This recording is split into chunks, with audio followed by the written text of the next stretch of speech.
to your point of like, did you feel different? It was more looking around the classroom like, why does everybody else in this room get it but me? People think that ADHD is like the hyperactivity element of naughty boys, basically. It's actually that we're slightly delayed. We're just really trying to keep up.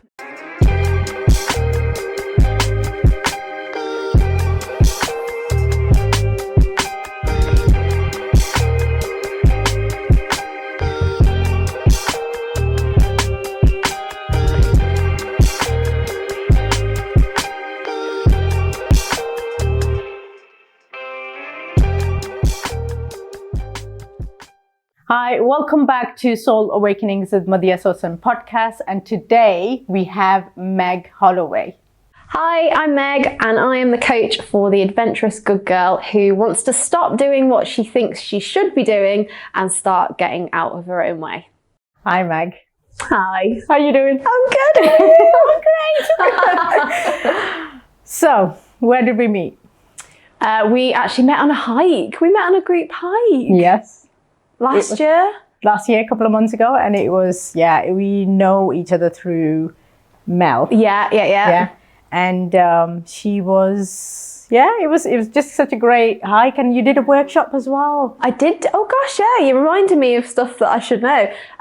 We did. We did a group hike, and then we got everybody who was on the hike together afterwards, and we did like a winter mindset workshop. Yeah, it was good. Do you want to tell the audience what the winter mindset workshop was? Yeah, so I'm quite a big believer in that, like, as you move through like the seasons during the year, that there's like a mindset that can go with each season. So when Mel first contacted me and said, I want to do a hike, but I also want to do, something to do with winter, because obviously going into winter, people can feel quite miserable, quite down, tired, and we came up with this concept of like, how can we help people lean into a winter mindset, like a more positive mindset.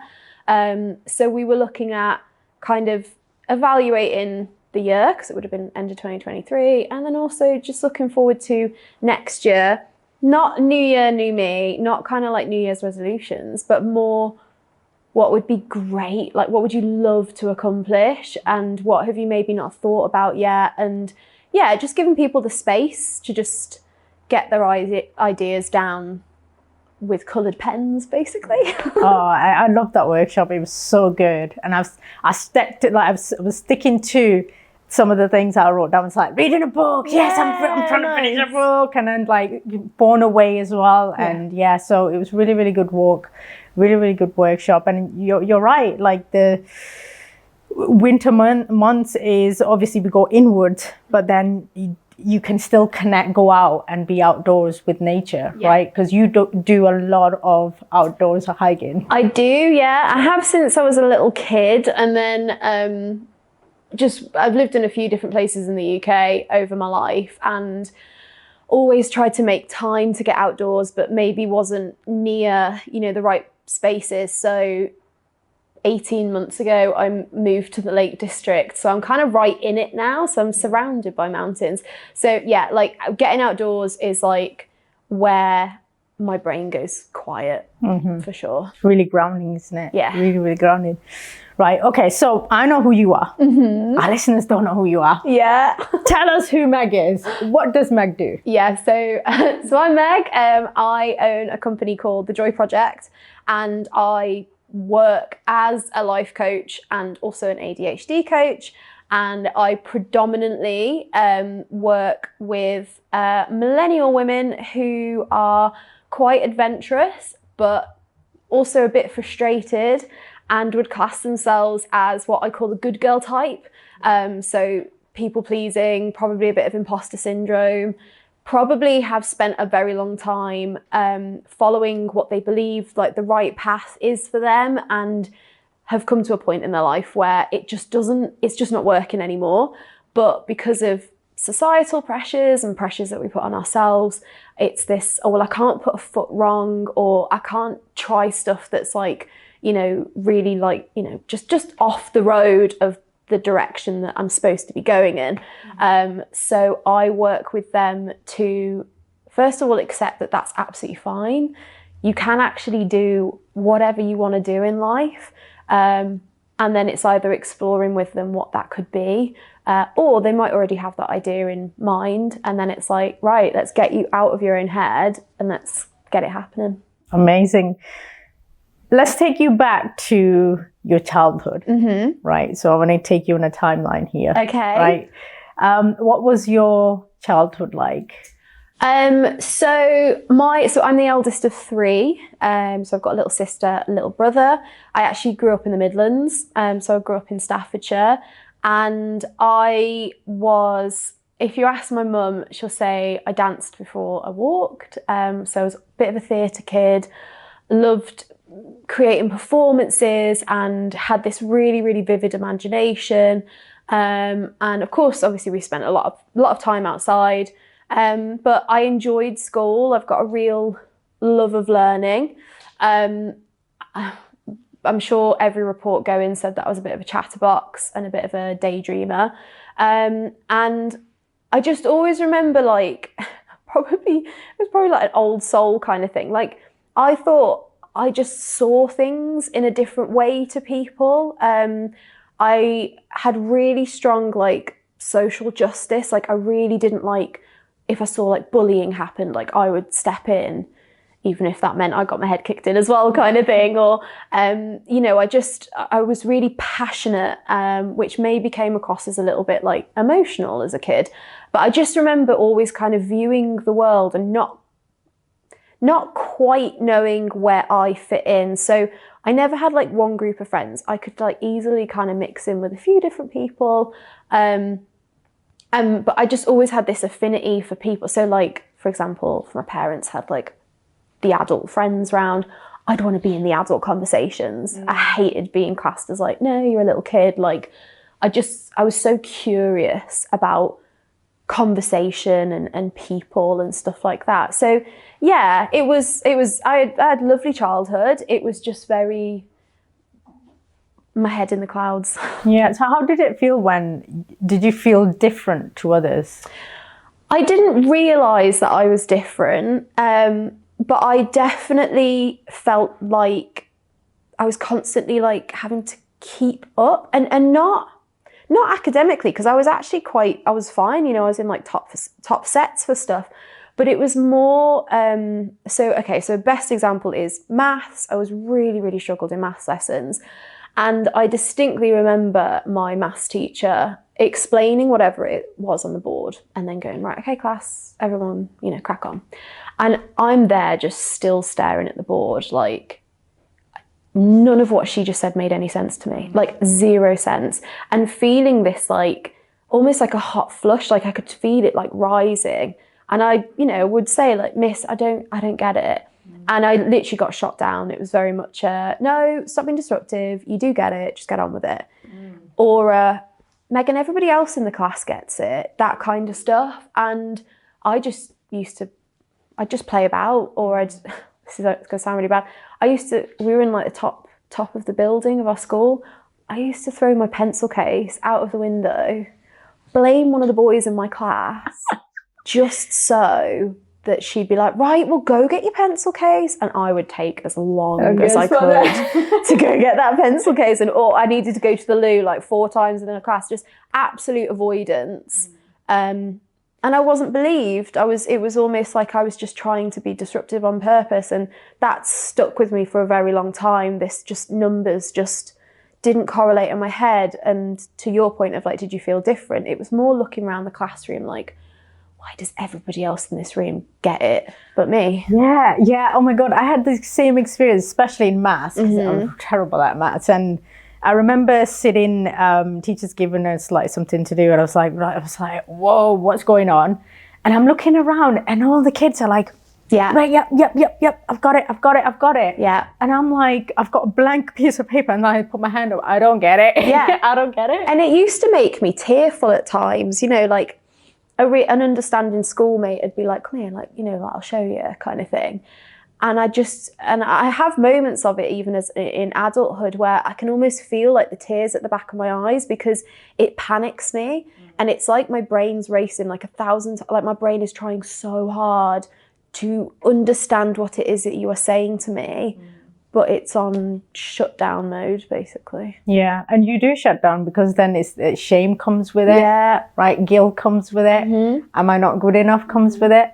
And I'm just waiting for the bell to ring so I can go to a next lesson that hopefully I do get. Yeah, I used to go to the toilet. It's like you spent as much time. I don't know. I just need the toilet. You've been twice already. I just drank a lot of water. Okay, so let's talk about. So you're a dance instructor. Yeah, so so my first little like business, if you like, my little like side hustle, and it is a side hustle, I never really want to take it full time, is as a dance instructor. So I danced like all the way through school, did my GCSEs in it, did my A-levels, and then unfortunately when I was 17 I had a really, really bad back injury. And long story short, I stopped dancing for like a decade. And then towards the end of my 20s, went through this really, really awful breakup. And anybody who comes out of a breakup, you know, if you're not cutting your hair, you're doing something else. And mine was, I need to find some hobbies. Like, I'm so boring. So I was like, maybe I could do an adult dance class. So at the time I was living in Cardiff in Wales, found this dance class. And yeah, long story short, I did it for 6 months. And then they were like, you know, we train people up to be like instructors as well. And love of learning and bringing people together. It was just like bing, bing, bing, bing, bing. So I trained up, which was like almost like fulfilling like a childhood thing. Because as a kid, I always thought I was going to be a dance teacher when I was older. So did that and started classes and stuff. And anywhere that I've lived ever since, I just do 1 or 2 classes a week. It's like dance fitness. So we're dancing to Beyonce and Ariana Grande and all that kind of stuff. And the main principle of that is, yes, it's a wonderful method of exercise, but actually, you know, in a studio, in front of mirrors, there's the empowerment aspect of it. There's just moving your body, moving to the music. It's for a lot of the women that come to class, you know, long day at work or getting away from the kids. And it's just like, no, this is like my time. And it's my class, so obviously I always need to be there to instruct. But, you know, sometimes I will have a day where I'm like, oh, I've got dance tonight. And I have to go because it's my class. And then 5 minutes in, I'm like, I love being here so much. Like, it's just, it's similar to the mountains. My happy place, mountains or a dance studio. Yeah. And I think it's a great combination because when you're outdoors, you're grounded. In dance as well, you're releasing a lot of stuff. Yeah, so true. Yeah. Right? I think you find that when you're stressed out. Well, when I was in school and like, you know, when my dad passed away and I was going through all of that, the only thing I used to love was just playing football in the ground. Right, okay. Because exercise and sport saved my life, basically, right? So, and it's not just the exercise and the sports, it's actually being outdoors on the ground, because it's like we say, it's grounding, you know. Yeah, so it's interesting you say that. So because of just loving being out in nature and stuff, my dance company is called Wild Movement, and it is about being wild and free as a woman, and that we encourage that kind of thing. And then the movement element of it was just that I didn't want it to be like wild dance. I wanted it to be literally just about movement. It is just about moving your body. And anybody who comes to one of my classes, it doesn't really matter whether you're going for it like I am, or whether you're at the back and you just want to pick it up. And as long as you're moving, I'm happy. Yeah, amazing. A creative expression. Okay, so let's talk about ADHD. Sometimes I struggle to ADHD. You were diagnosed with it at the age of 30, I believe. Yes. Right? So what is ADHD for our listeners? So it's attention deficit hyperactivity disorder. And it was only started being diagnosed in adults in the UK in 2008. So not actually that long ago. So it's the to do with basically executive functioning, which is the front part of your brain. And they believe on average that somebody with ADHD has about a 30% delay or developmental delay, if you like, in terms of that executive functioning. So for a neurotypical, neuronormative, whatever expression you want to use, person, their brain is kind of like going like that, just, you know, click, click, click, click, click. For our brains, or for ADHD brain, it's like, sometimes it's like that, and then it can slow right down, and then it can fast up again. And so it's not quite firing, if that makes sense. And there's probably people that can describe it a lot better than me, but for me, it is that kind of trying to keep up, and then that absolutely exhausts me, and I'm back down again. So people think that ADHD is like the hyperactivity element of naughty boys, basically, and running around, blah, blah, blah. But actually, it's not that we are like overstimulated and super hyperactive. It's actually that we're slightly delayed. We're just really trying to keep up. So obviously it's, you know, it's very much in the media at the moment because so many people are realizing that they potentially have it. It's my belief that that is because of TikTok and Instagram and other people sharing their story, and then people watching that content and being like, oh my God, they're literally talking about me. So more and more people are kind of coming forward. Obviously, as I said, we've only started diagnosing adults since 2008. The other issue we have, especially for women, is that all the research that was originally done was done into to male boys, so young males. And they, as we're seeing, seem to present in a very different way to women. So normally, not for everyone, but normally what we're seeing is that a man or a boy has the hyperactivity and it's quite external. So that's where you get like the naughty boy thing from. The girls who have ADHD, it can be internal. So that's the daydreaming and the wandering off or the incessant chatter in their head or the creativity, like boundless amounts of creativity. So all this research that was done then informed what we thought the symptoms were, which then informed how we assessed and diagnosed people. So you've got mostly women, but definitely adult men that are getting diagnosed now as well. But a lot of these women have just gone completely through their childhood, teens, adulthood, and it's been missed, and usually then misdiagnosed as anxiety, which is what I was diagnosed as 6 years ago. Bipolar, depression. There are comorbidities, so you can see like somebody will have ADHD and anxiety. ADHD and autism is very common.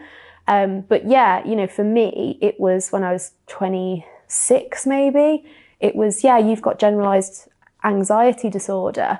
And then actually when it got through to diagnosis of the ADHD, it was like, well, no, the anxiety is a symptom of the ADHD. So it's just basically we opened a can of worms a couple of years ago, and that's where we're finding ourselves today with it. Which is good, because the more awareness we have, the more like, you know what you're dealing with. And at the same time, you don't want to be stuck with the label that I have this, I have that. Yeah. But I've been, throughout my life, like I was, two of the teachers flagged up that I've got learning difficulties. But then there's that one teacher was like, no, it's her circumstances. She need teacher's assistant in classes because she finds it hard to read, pronounce. And I used to, I couldn't get my words out, so it would come like that, right? Yeah, okay. So they know it's just her development because she's looking after her mom and all of that jazz. Wow. So at the age of 35, now I'm thinking, oh my God, how do I find out what is this? Because I just kind of like, oh, there's nothing. The teacher said that, so it's fine. Yeah, and I think this is the thing that a lot of like the media and like news outlets like forget to mention. We still have so much research to do into ADHD. So you'll see it online, like people like fighting over like why ADHD is a thing. So you have a group of people that think that it's because of childhood trauma and that's how it develops. And then you've got people that are like, no, it's genetic, it comes down the family. And I get asked a lot, like, which one do you like believe in? And until more research is done, I'm like, I don't really know. And also, I don't really care. It's how I'm presenting now. And I also saw an amazing, like a doctor got interviewed on a podcast, and he explained it as ADHD is just another category of mind. It's just a different way of thinking. So we call it neurotypical, neuronormative, which, yeah, maybe the majority of the world's population are that way. But when we look at ADHD, it is classed as a disability. And I know for some people that that's extremely important to them. I only really see myself disabled when I have, like, in education or in like work circumstances where the other, like, the person is like struggling to see that I just think of things differently. That's where it's disabling. That's where it's quite disorderly, if you like. But, I basically got diagnosed on the back of a really bad work experience. And there was some incredibly simple things that could have been done that may not have, I probably would have found out at some point anyways, but I wouldn't have been at rock bottom like I was in order to then get diagnosed. But yeah, to your point of like, where do you even start? I find a lot of clients have like a grieving process they have to go through when they start to, even before diagnosis, even if they just detect, I think I had an idea I had it for about 6 months before I did anything about it. And then when I actually got diagnosed, there is this thing of like, for God's sake, this has been with me my entire life. And nobody spotted it. I got told I had learning difficulties instead and that kind of stuff. So yeah, it's a really difficult one because as of yet, we don't have a really clear process to put people through. It's like luck of the draw. Some people go to a GP and they're incredibly understanding. Other people go to their GP and this is really bad. I had a client who went to their GP and just got offered antidepressants. Yeah, same. I was like, for throughout the years I've had severe anxiety. It's like, this is happening now, doc, and doc would just say, that's your anxiety. That's your anxiety. It's like, like, no, I've got stomach issues, anxiety. I've got this, I've got arm ache, that's your anxiety. All right, then I guess I'm just an anxious person then. So this is the thing, like, how do you described what it is. Yeah. What are the symptoms? What are the like top symptoms that people can look up? Yeah, so to answer that, so as of yet, when you get assessed, it's like a big bugbear of mine. When you get assessed, they assess you on what is kind of the negative stuff. Nobody says, here's a list of ADHD strengths. Let's assess you against them as well. So they're seen as like weaknesses or challenges, but they're only weaknesses or challenges because you're trying to get an ADHD person to operate in a neurotypical world. So that's why we get assessed in that way. But it's when you get assessed, they're looking for that it is potentially challenging you in at least 2 major areas of your life. So it's becoming like unlivable in like 2 areas of your life.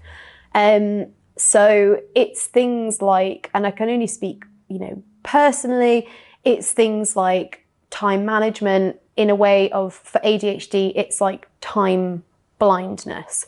So I'm putting my hand up here. Yeah. Yeah. So, and what they mean by that, it's not that you don't care about being on time. It's just that you just miss, and what felt like 5 minutes, all of a sudden half an hour's gone by, and that's the executive functioning. It's stuff like impulsivity. If you think about it, if we're constantly like like it's like, ooh, impulsivity, like get things, have things. That is linked to, not yet proven, but pretty much widely accepted, that ADHDers have less dopamine than the average person. So we don't make dopamine as easily. Therefore, we've kind of learned to go chasing after it. So dopamine is the happy hormone, right?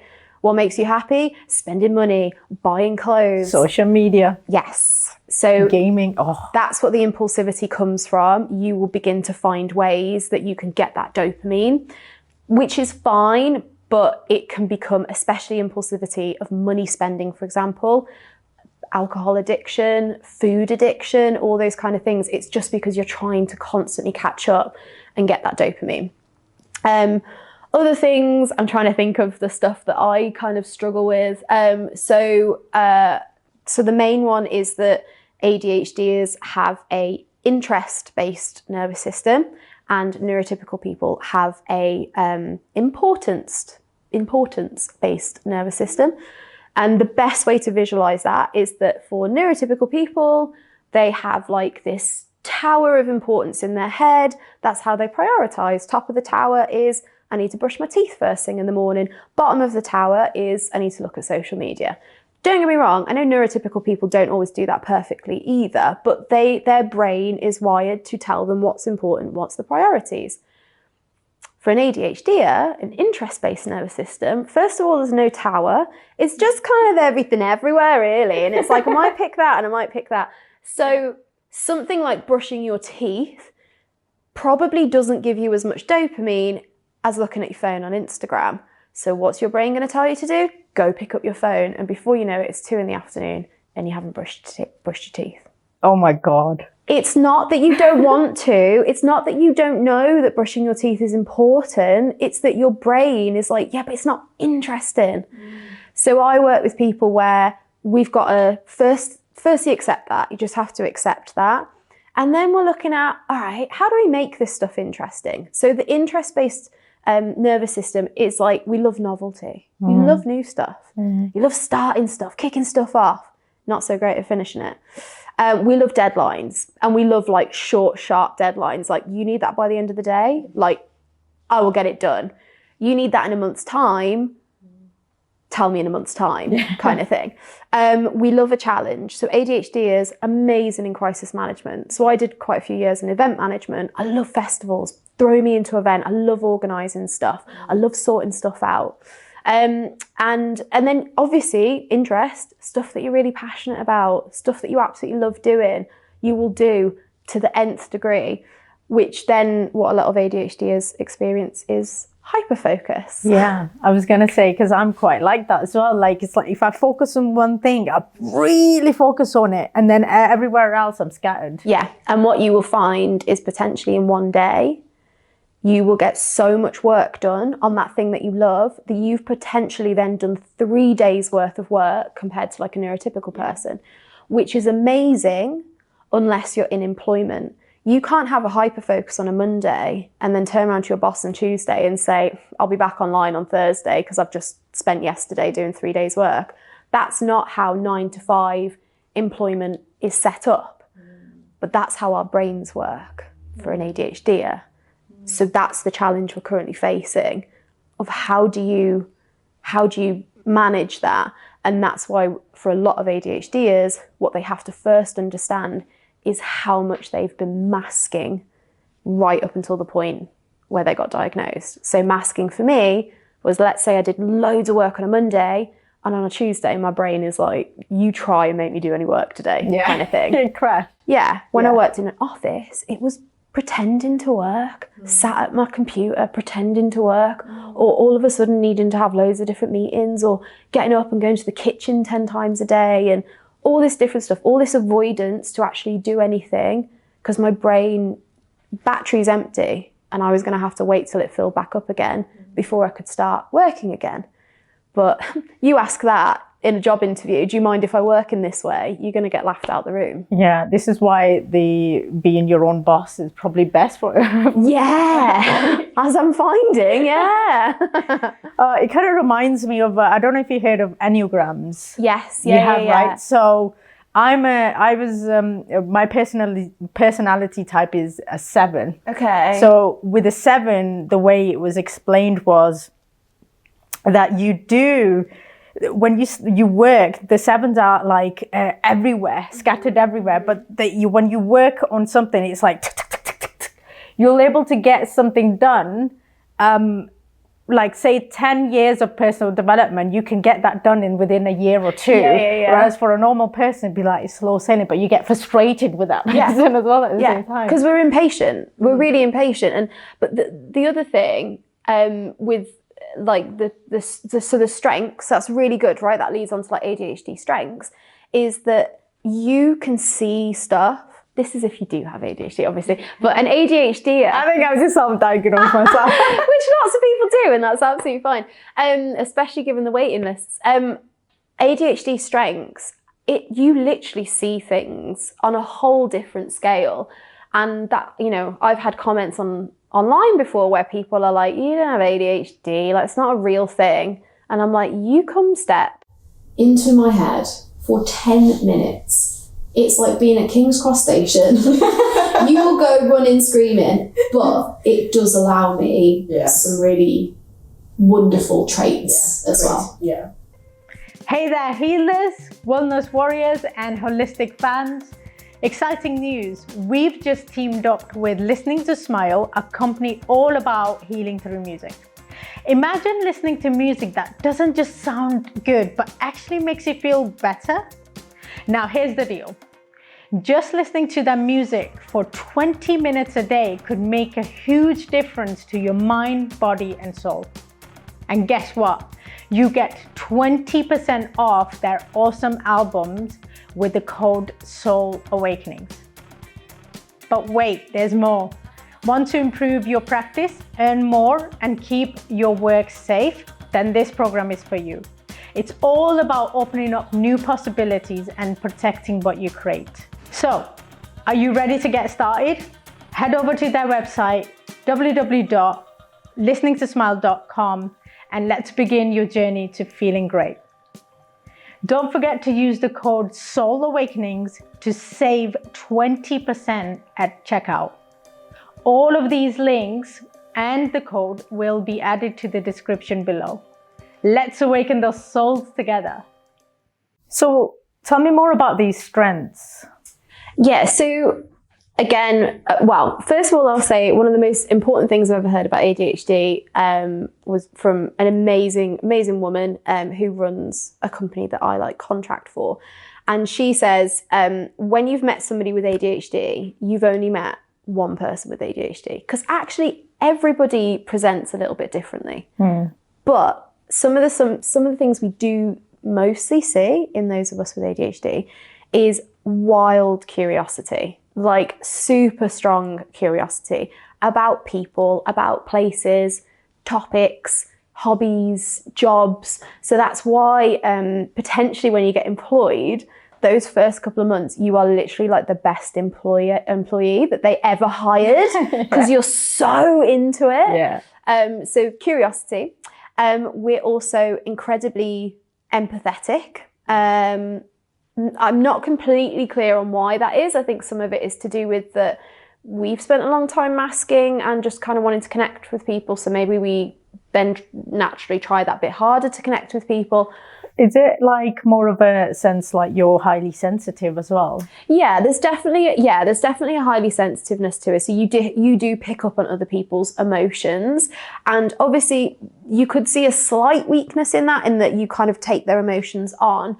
But the positive aspects of it, if you learn to harness it, is that you just become a really good friend, really good at connecting with people. Another strength is like justice, social justice, morals. We don't quite know why it is, but we just have this really strong inclination for right and wrong. Again, if not harnessed, that means we can go quite black and white, all or nothing. But if you do harness it, it is that idea of standing up for others and not really kind of taking other people for granted or trying to move situations for your own gain. We're very kind of moral compass, if you like. And then I guess part of the curiosity is also just like imagination. Being in a room and coming up with an idea and everybody else in the room being like, wow, how did you get there? And you being kind of like, I don't see how anybody else, like, why is nobody getting that? Like, how did I see that and nobody else got that? So yeah, it's just like, it's almost like your brain's just a bit wilder, if that makes sense. And if you really lean into that, like, where could that potentially take you? Talking about people and relationships, Yeah. How does it affect your relationships? Yeah, so to your point about the high sensitivity, we obviously can feel other people's emotions. So that could lead to quite people-pleasing tendencies where you're kind of constantly putting the other person in front of you. Something that we do know that's a bit of a phenomenon is that pretty much 100% of people with ADHD struggle with something called RSD, which is Rejection Sensitivity Dysphoria, which is like if a neurotypical or neuronormative person got ghosted, they'd probably be pretty pissed off, but they'd get over it. If an ADHD person gets ghosted, it's like bullet to the chest, like internal as well. Completely internalized, like completely taking it personally, like that's just the worst thing that's ever happened to me. Interestingly, RSD is very fleeting. So within 24 hours, you're back on the apps talking to somebody else, kind of thing. So RSD is a real interesting one because we honestly, there's so much research to be done into why it's a thing. What I will say is you cannot have ADHD and struggle with RSD, but we do see that people with ADHD do normally come with it. So that's where in a relationship, it is like with an argument, you may really struggle to bring the rational part of your brain online. You'll be going full emotional. What does this mean? Yeah, absolutely heartbroken. Can't see a way forward. Even when your partner's like, I just told you to wash the dishes kind of thing. You're like, oh God, this is the end of the relationship or whatever. And then the next day they'll be like, you know, that argument wasn't great yesterday. And you'll be like, argument? Did we argue? Like it's really weird. It just goes like within 24 hours. So yeah, absolutely. It can put a lot of pressure, especially if you have a neurotypical partner. But then at the same time, if you have ADHD and your partner has ADHD, that's going to create some struggles as well. Yeah, that's true. And also it's, generally speaking, it's a secure person. Like we talk about the 100%. Attachment styles as well. Yes. So we know that the anxious will attach the avoidant. Yeah. Right. And so you can often get into those toxic dynamics. Yes. Right. So if your partner was an avoidant and you were anxious, right, it would be a completely different story. Like I have no problem saying I was proper anxious attachment. Like I have never like connected with a label more, like even more than ADHD kind of thing. I saw a thing on TikTok that was like the hardest relationship you'll ever be in if you're an anxious attached is if you find somebody who's secure, because all the things you've ever planned for, this person is just like, you're not going to get those from me kind of thing. So yeah, I had to really learn to kind of, you know, like self-soothe, and I didn't have to chase. And so if I don't have to chase, what do I do instead? And, you know, saying like, I think we need to have a conversation, and him being like, yeah, okay. And I'm like, what? Wait, what? What? You're not avoiding it? What's going on? And my little ADHD brain's just like, so yeah, it comes with its challenges, but then like doesn't all areas of life. So they do say that you have to navigate through them first before you get to the person who's secure. And I was in a not great relationship in my 20s, which I refer to a lot online, and you know, I do a lot of reflecting back on that now.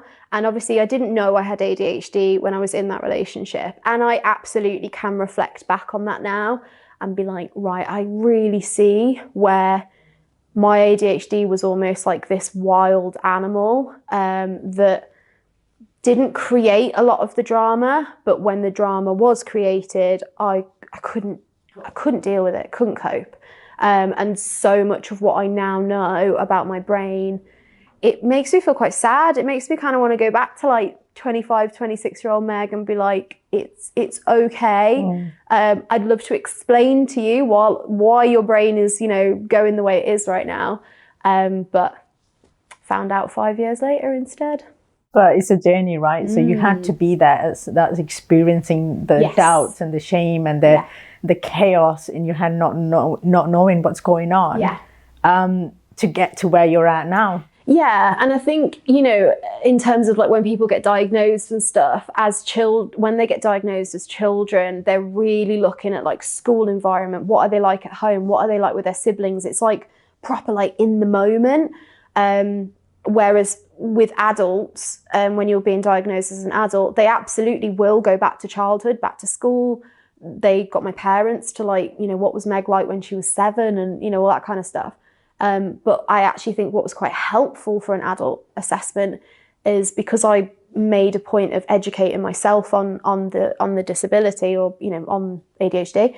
I actually was able to go right back through my timeline and go, yeah, okay, yeah, I'm really starting to connect the dots here. And for me, that was really powerful because it was almost the evidence I needed, the proof that I needed. On the flip side of that, I work with clients who will get diagnosed and still can't quite believe it. They will be diagnosed and still have this real shameful feeling of, what if I've just made this up in my head? Or what if I am actually just a really bad person or a really lazy person and I'm using ADHD as a label? Which is so sad because it's like, if you have struggled for that long with your brain, you are not a lazy person. Like, the best thing I've ever seen is like, lazy people don't care. They literally don't care. That's why they're lazy, because they don't care.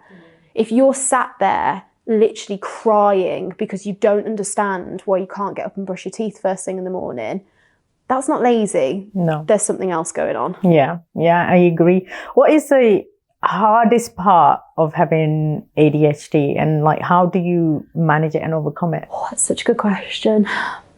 I think the hardest thing I've found is learning to accept it. And what I mean by that is that, you know, I got diagnosed at 30. I've had a job since I was like 14. So let's say 15 years of learning how to operate in a work environment, what is acceptable, what is not acceptable.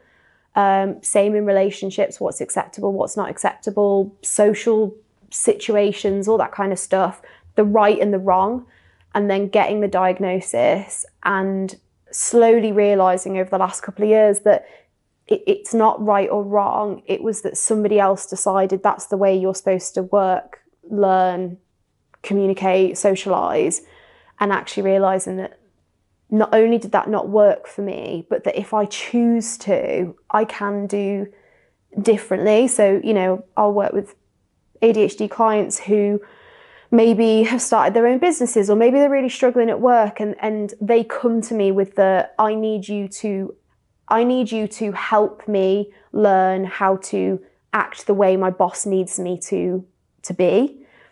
And my argument to that is that if you ever get there, you're probably putting it on. You're probably masking, basically.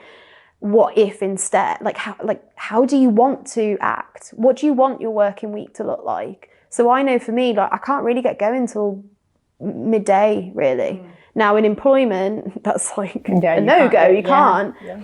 So rather than me like beating myself up about like, for God's sake, like, you're just so lazy in the morning, instead I have had to like really work on that like reframe and that belief of, maybe I just don't really come online till midday. And if I accept that, imagine what the kind of work I could get done because I'm like ready to go at lunchtime. So yeah, the hardest thing for me has just been accepting that all these different ways that I was told that you had to behave, it's not actually the truth. And that you can basically operate in a way that works way better and is way healthier for you.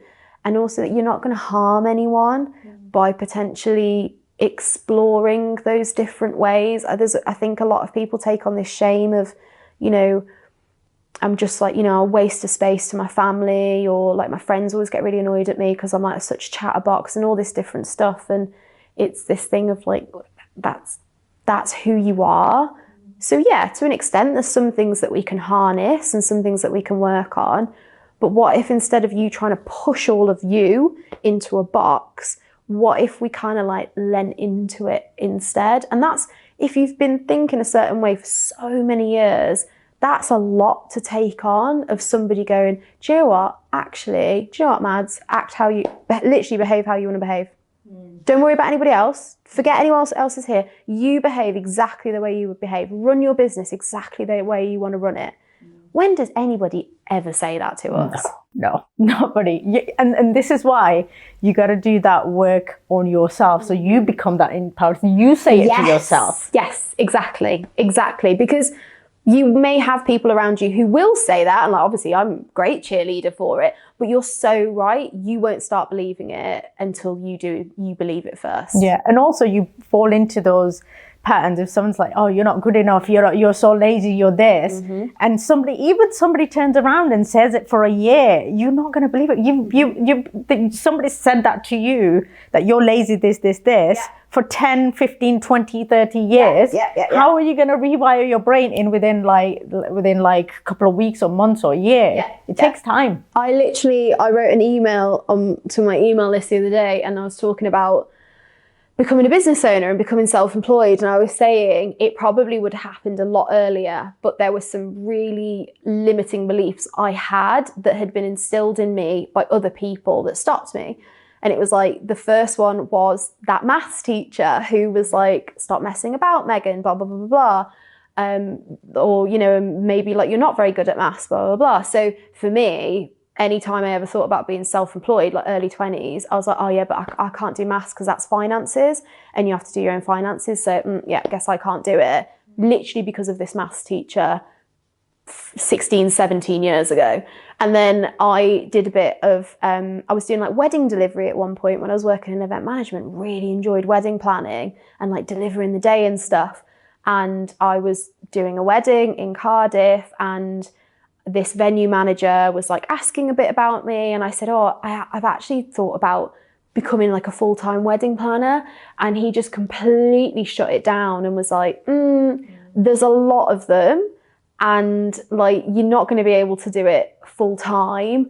And also, if you think about it, like, you know, there's a lot that you have to take on. Like, they're super, super organized, like super on it. And in that moment, I was like, super on it, super organised, there's already loads of them. So never mind ADHD, he just brought out full imposter syndrome. So I was like, and I'll never forget him saying that. And I was just like, okay, yeah, maybe I'll just keep it as like a little side thing. And then the other one that I mentioned in the email is a boss who, in the middle of a meeting, well, she was like a boss's boss in a meeting in front of all these people in the meeting. And she just turned to me and was like, thing is, Meg, I think what you need to work on is you haven't really got an authoritative air.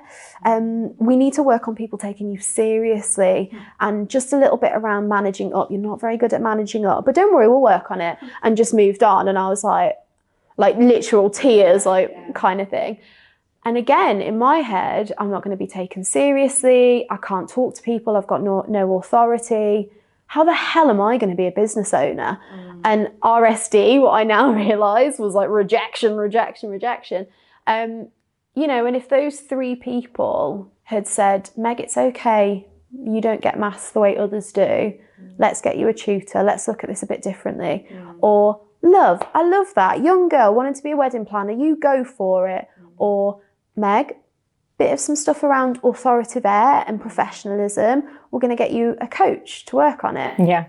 But that's not what happened. No, it doesn't happen, does it? But also, if you can flip it around to, well, that was a redirection. I might need to do something else, right? I recently had this thing. One of my friends needed some help, like packing and stuff. So I worked with him before.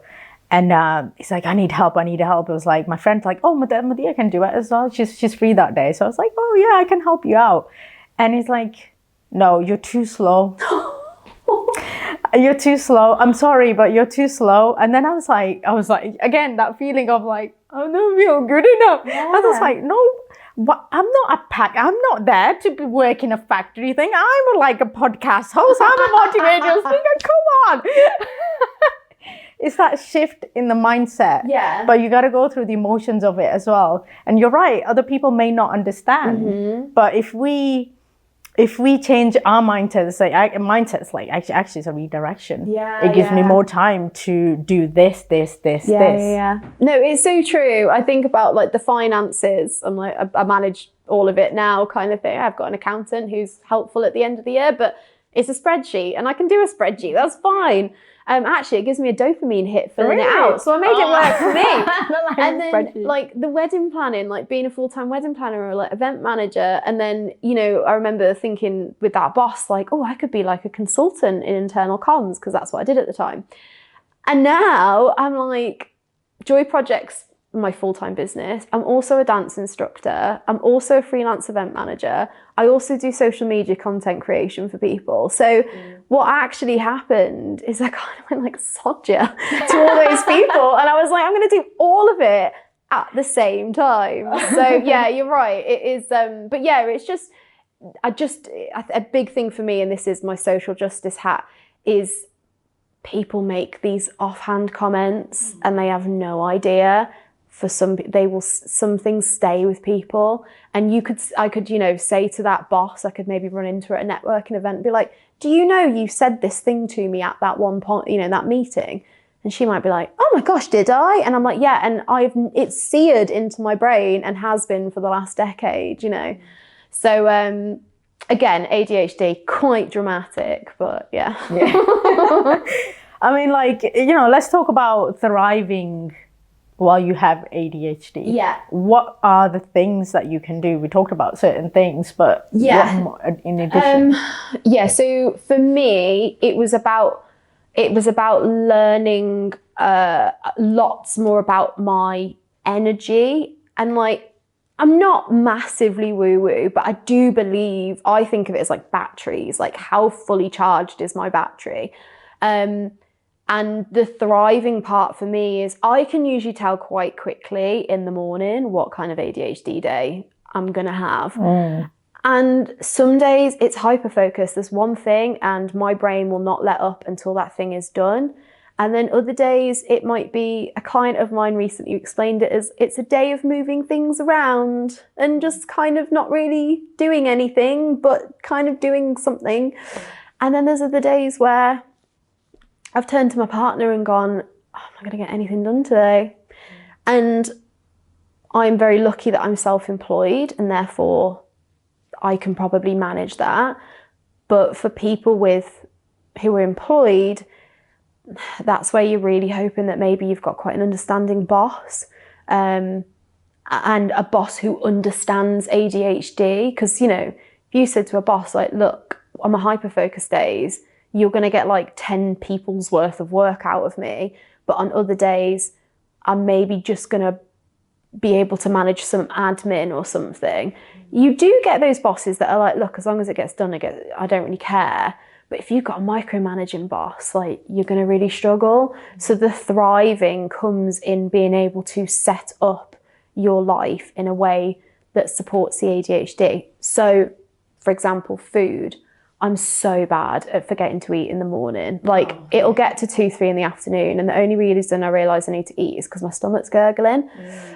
So it's things like, you know, are there things available in my house that I can quickly grab? Because I guarantee the reason that I haven't eaten any breakfast is it's probably come through my brain at one point, and then for whatever reason, my brain's like, but toasting a toaster and then getting the butter out of the fridge, God, that feels like quite a big job, like literally.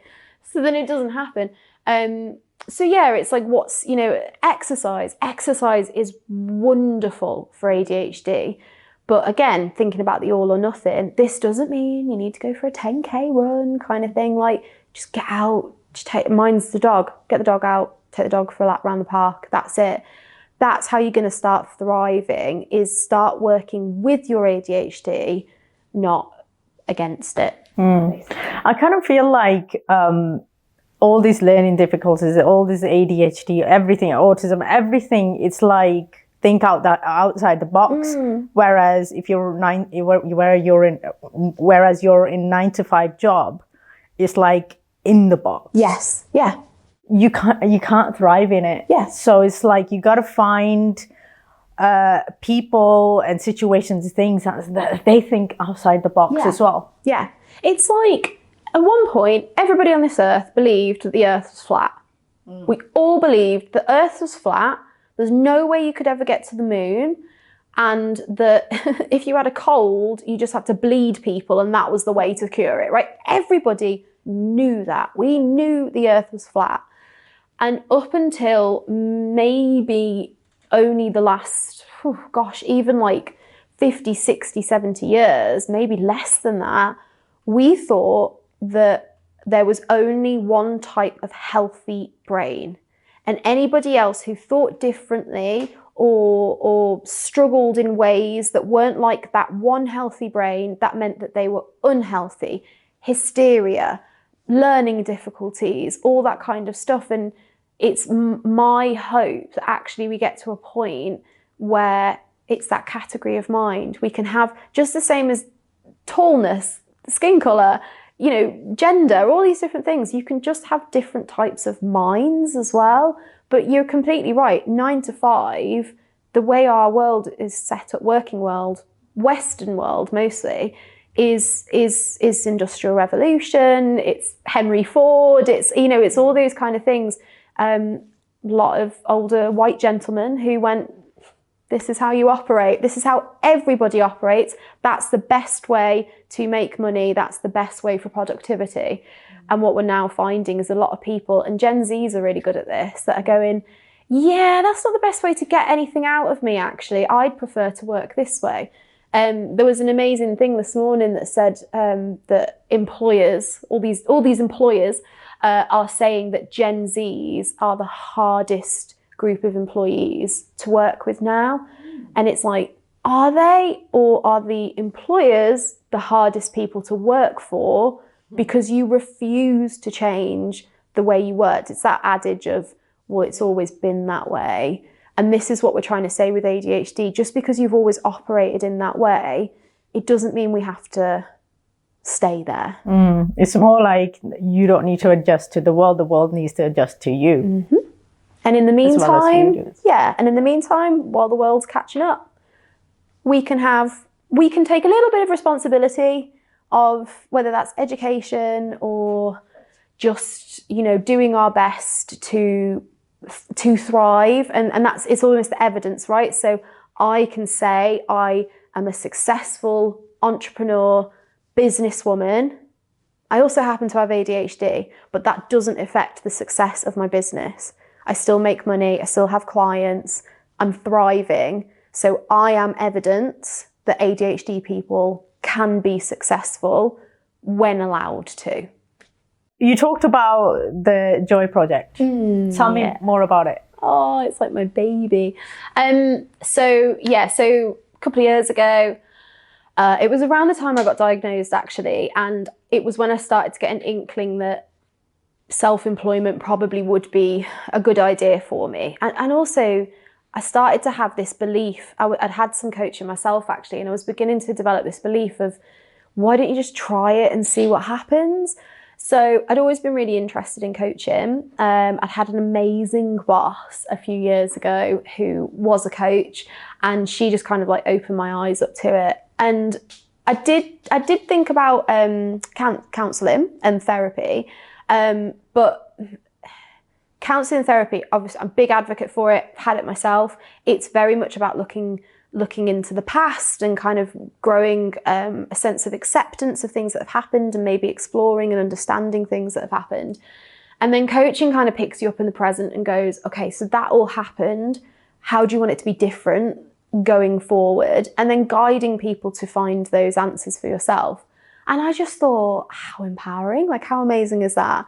And it really felt like dance instruction. I'm going to show you the choreography, but then really, however you then want to explore that choreography and present it and what have you is completely on you. So I love the idea of facilitating and liberating and providing that space for people, but not necessarily telling them what to do.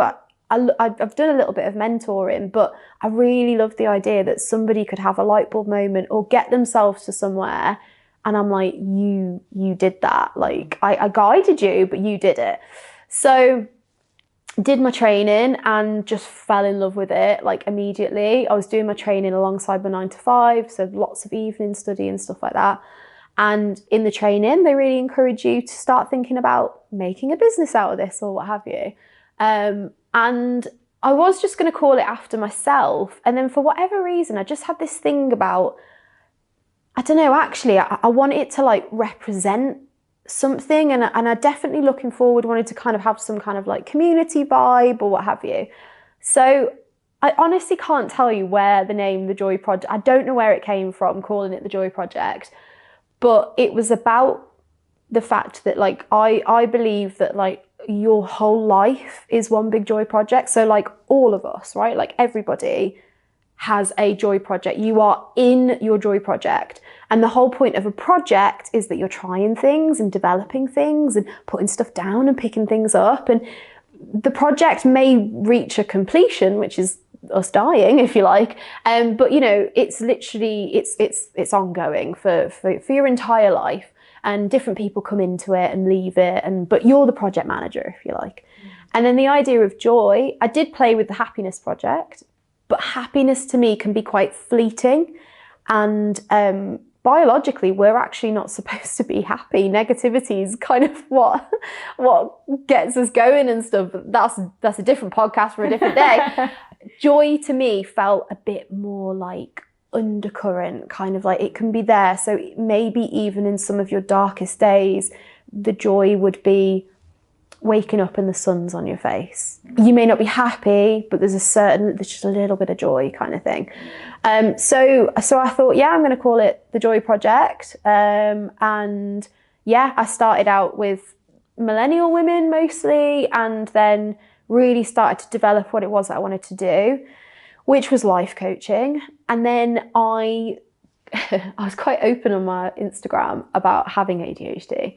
And I found that I was either attracting other women who had ADHD or were awaiting their diagnosis and were just really wanted to learn more about it for themselves, or they didn't realise they had it, but I had a little bit of an inkling. Didn't really share that with them, but I knew that I could, you know, I knew kind of the things that they were saying when they were like, why do I do this? And I was like, I really want to tell you. But my training to be a life coach was incredible, but it was set up for a neurotypical brain.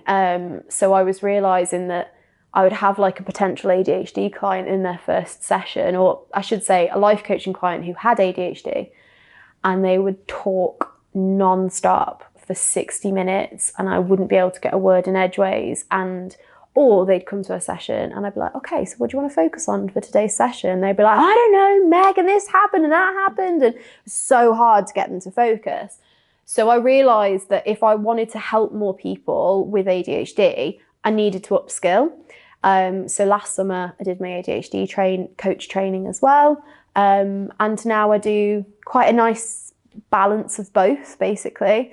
So it's one-to-one coaching, I do courses, I run my retreats, which I love. I'd run like adventure retreats, and people are always like, so what's like the vision for the Joy Project? And I'm like, who knows, and how exciting is that? Like, I really don't know where it's going to go, but I'm along for the ride to find out, basically. Oh, amazing. Sounds like an amazing project. It's like, it really is an amazing project, the Joy Project. The way you say it's like the Joy Project. Yeah. In your, you work with a lot of clients. Mm-hmm. So what is the biggest problem that people face? Confidence. Confidence. It manifests itself in lots of different ways. But confidence, which is usually, there's some imposter syndrome going on there. A lot of limiting beliefs. I can't do this, I should do that. And it's all this, confidence or maybe self-belief. Just don't have that belief of what they're capable of, if that makes sense. They're not good enough kind of thing. Yeah. Yeah, okay. Confidence is a big one for a lot of different reasons, mm-hmm. as well, isn't it? So, feeling not good enough, the fear of rejection, abandonment. Yeah, stuck. I get stuck a lot. I get a lot of people saying I feel stuck, I feel lost, I can't get out of my own head. Just finding themselves almost in this comfort zone, but it's not actually a comfortable comfort zone. But, to get out of your comfort zone, you potentially have to do things that are going to scare you, that feel risky. And if you don't already have that confidence or that self-belief that because confidence is like, confident people still get scared. Confident people still worry. Confident people are still aware that they may fail, but they know that even if they make mistakes or they fail, they're still actually a whole person and they're still okay. The amount, especially millennial women, the amount of millennial women who are like, I cannot fail. I can't fail. I just can't. I can't make a mistake. I need this to work. So because that is impossible to predict and impossible to confirm, they just don't do anything. And then that's why they're stuck. They stay in their comfort zone. Yeah. There you have it. We talked briefly about your, being outdoors, your love for outdoors. Yeah. Tell me, how does it impact your mental health and your overall well-being? Yeah, so my hiking and stuff like that, so I call it, being outdoors, I call it my supercharger. So I talk a lot about resilience, and resilience is basically your bounce back to stress. So I always kind of explain it with clients of like, if you imagine like you have a bucket, like everybody has a stress bucket, and there's lots of external things that are constantly adding into that stress bucket. Social media, stepping on the scales, wars, anything, loads of different stuff all goes into this stress bucket. Work, traffic, your kids, your relationships. And resilience is almost like your tap on the side of the bucket. And as long as you're healthily, constantly turning that tap, you're letting the stress out. So stress is always inevitably going to come, but it's got somewhere to get out. And what I find a lot with my clients is they got some proper rusty taps. Like that tap's not been used in a while. And the way I explain your resilience is an old boss taught me this, is 4 batteries. So you have like your physical battery, your emotional battery, your mental battery, and your spiritual battery. And all of us have different things that charge each of those batteries. So physical is kind of what it says on the tin, what you're putting into your body, like nutrition, sleep, exercise, that kind of stuff. Emotional is how much time are you spending with loved ones, like your connections, all that kind of stuff.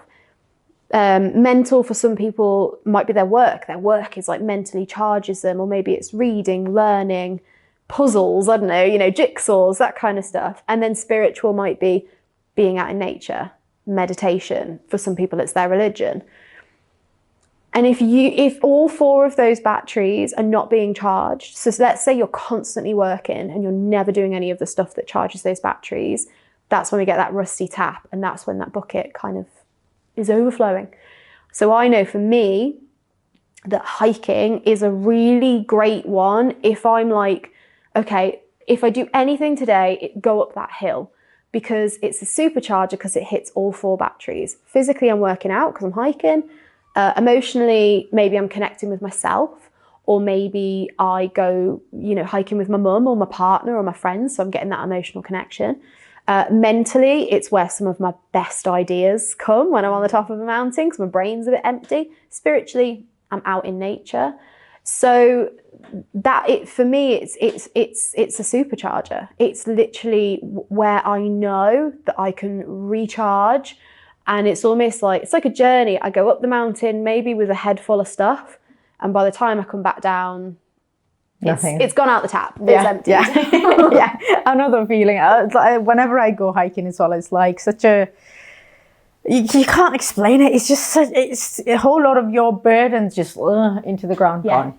Yeah, and it's so, again, not to get woo-woo, but you can imagine it as like, just like let nature take it away. Or maybe I'll go past a river or a waterfall on the way up and I'm like, you can have all that, kind of thing. Yeah, you can trust me that. Get to the top of the mountain and just think, right, I'm just going to leave all this stuff up here and the wind can carry it off. Like you can, if you want to, really use that, like you said, as a grounding experience. Like, what do you just need to just get rid of, just get out of your brain? Yeah. And some people find that in journaling, dancing, doing a 10K, playing music maybe. But that's a big thing that I encourage people. Like, what is your thing? What is your thing that gets you out of your own head? Amazing. So tell me, Meg, what's next for you? What's your vision? Oh, I knew you were going to ask me this. Just told you it's a dreaded question. I don't trust my brain not to come up with a new idea. So I have literally just launched a new group course with the Joy Project.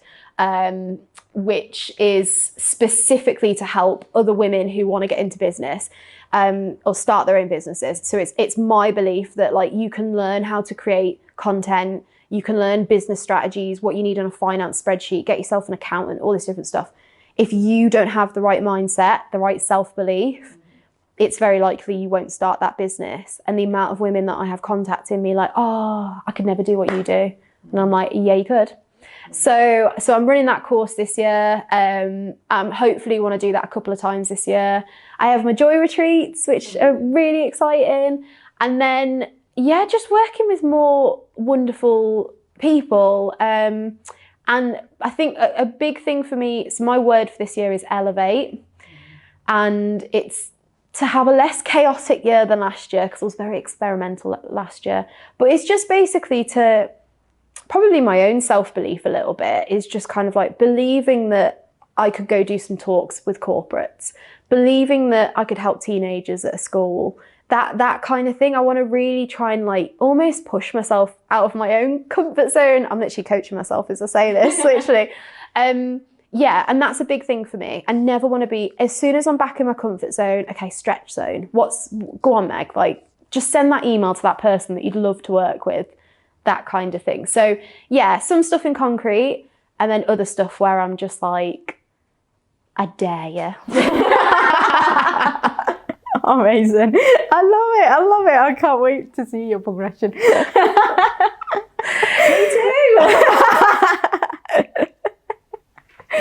Oh, I got some rapid fire questions for you. Oh, okay. Oh, don't be nervous. Okay. I love it though. Grill you and everything. Okay, so what's your definition of universe, life, or God?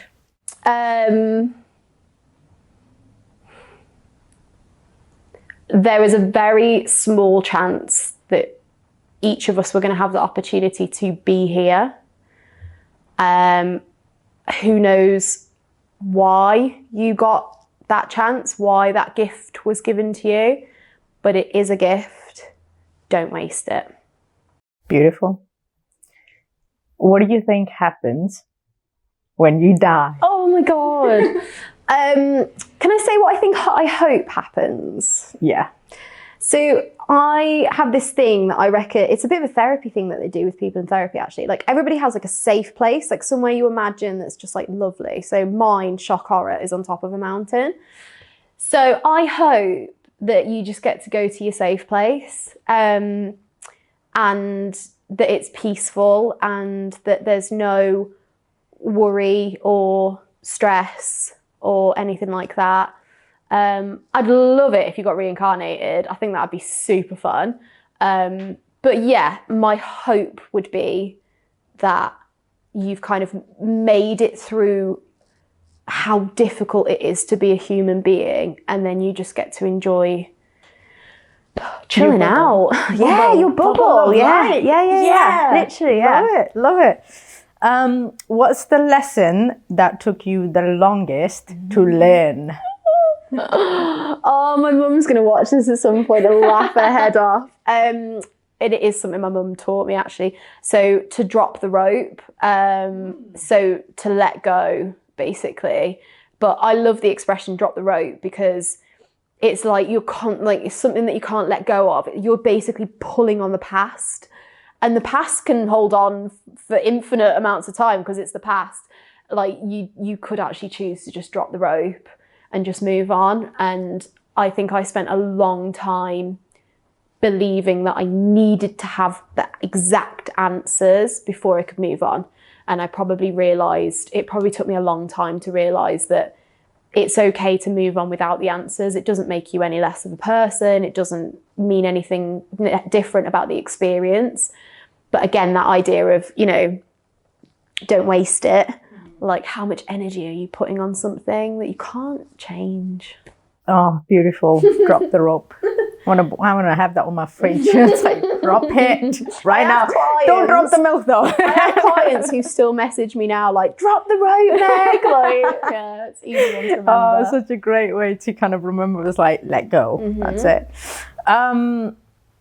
I am fully in present moment when? top of a mountain.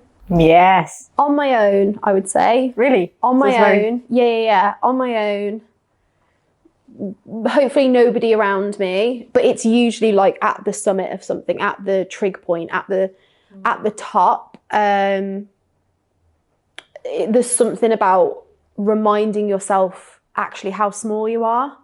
That makes me feel very present and very grateful as well. This is one question I normally ask. Do you believe that there's an end to healing? It's a really good question. Yes and no. I believe that it can stop hurting so much, but unless somebody kind of removed memories from your brain, it's always going to be very hard, because we have an imagination, right?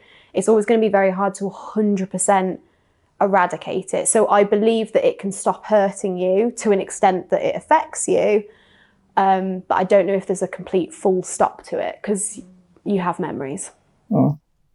Beautiful. The world needs more of what? Kindness. Yes. Kindness. Amen. Kindness. Kill with kindness. An old boss taught me that. Kill with kindness. It would take you a lot to rile me up. Like, when people are like really aggy with you, like whoever, I'm so good at being like, yes, no problem. Don't you worry. That's okay. Like, I'm going to be so kind to you, so you feel silly. Kindness and maybe perspective, other people's perspective. That kind of stuff, yeah. Beautiful. If there is someone who's going through adversity, hard times, or having a hard time with ADHD, can't see the end of the light, end of the tunnel, sorry, what would you say to them? What would I say to them just in that moment, or like tell them to do? Or what would you say to them if they're in that moment right now? That this is temporary, and that potentially the way they're feeling right now is because there's some information that they don't have about themselves, but there are ways and means for us to get you that information, and you would then feel different. So that temporary feeling will end, because when you get more information about yourself, you have that awareness. So it's temporary. Beautiful.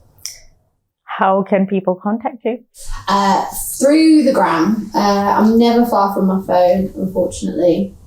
Don't care to admit that all the time, but yeah, literally through Instagram, the Joy Project Coach. Otherwise, I've got a free Facebook community called the Joy Club.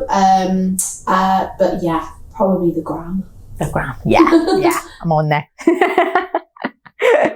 Oh, thank you, Meg, so much for coming on. I mean, your wisdom and knowledge in terms of ADHD, I didn't know a lot about it. I'm going to go off and do my own research. But yeah, thank you for sharing that. And I'm sure it's going to help many of our listeners who may be struggling with it or weren't aware of it. So yeah, thank you. Thank you for sharing. Thank you. Thank you for listening to this episode of our award-winning podcast. We hope you enjoyed it. You can follow us on Instagram, Madiha Sosan 1, and YouTube, Madiha Sosan, for more content. Don't forget to like, subscribe, and share this episode with your family and friends, and let us know your thoughts on social media. A special thanks to our sponsors, the Resident Center, for making it possible to use this beautiful space, and Razia's Bonton Salon for my amazing shiny hair and makeup. You can find this and other episodes on Spotify, Apple Podcasts, and YouTube.